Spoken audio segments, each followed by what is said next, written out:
Malgré le drame qui se déroule en Palestine, il est un homme qui pourrait en tirer quelques avantages. C'est le Premier ministre israélien Benjamin Netanyahou. Aujourd'hui, qui lui parle de ses démêlés judiciaires? Rappelons que l'homme est appelé à s'exprimer devant la justice au sujet de faits de corruption présumés.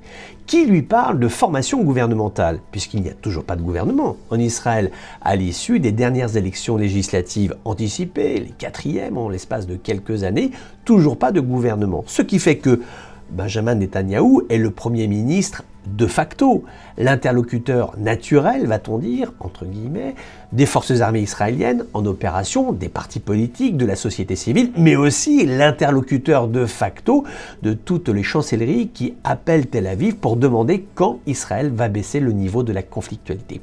Ces gains, ces éléments sont aussi à lire en prévision de l'avenir, car tôt ou tard, la guerre s'arrêtera, tôt ou tard va se poser la question de la formation gouvernementale. Au regard des résultats des dernières élections, il était évident qu'il n'y aurait pas de formation gouvernementale sans l'apport des Arabes israéliens.